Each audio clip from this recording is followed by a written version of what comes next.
দেশনেত্রী বেগম খালেদা জিয়া জগন্নাথ কলেজ থেকে বিশ্ববিদ্যালয়ে রূপান্তরিত করার পর এটি প্রথম আমাদের ছাত্র সংসদ নির্বাচন। অবশ্যই এই ছাত্র সংসদ নির্বাচন ঘিরে বহু নাটক কৌশল হয়েছে। বারবার প্রশাসন বিভিন্ন সময় বিভিন্ন টাইম পরিবর্তন করেছে। ছাত্রছাত্রীদের প্রাণের দাবি এই যোগসু নির্বাচন। এই জন্য আমাদের এই যোগসু নির্বাচন নিয়ে অনেক উচ্ছ্বসিত।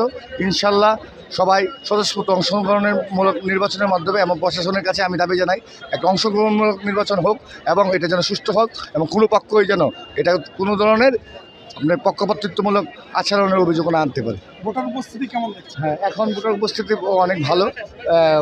পরের দিক দিয়ে আসলে মধ্যে বন্ধ 30 তারিখ নির্বাচন হওয়ার কথা ছিল, কিন্তু প্রশাসন কর্তৃক নির্বাচন স্থগিত করা হয়েছিল।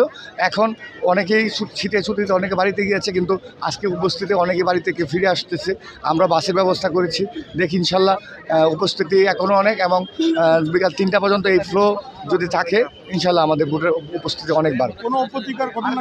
হ্যাঁ, এটা হলো আমরা একটু আগে 3জন জামাত কর্মী পরিচয়ে নির্বাচন কমিশনারের দায়িত্বে আছে বলে 3জন মহিলা ব্যারিস্টার উকিল হিসেবে পরিচিত হয়ে তারা ভোট দিতে ঢুকে তখন এখানকার দায়িত্বরত তাদেরকে আইডি কার্ড না দেখাতে পারায় পরবর্তীতে পুলিশ তাদেরকে গ্রেপ্তার করে তারা কোতোয়ালি থানায় নিয়ে যায়।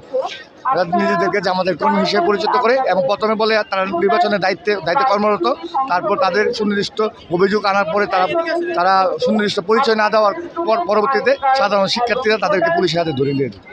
নির্বাচনের ফলাফল কতটুকু আশাবাদী মনে করছে? ইনশাল্লাহ যদি প্রশাসন কোনো ইঞ্জিনিয়ারিং না হয়, বিগত বিভিন্ন বিশ্ববিদ্যালয়ে ইঞ্জিনিয়ারিংয়ের সিস্টেম হয়েছে, এই নির্বাচনে যদি কোনো ইঞ্জিনিয়ারিং না হয় অবশ্যই শিক্ষার্থীদের তাদের যেই চাওয়া সেটার প্রতিফলন হবে।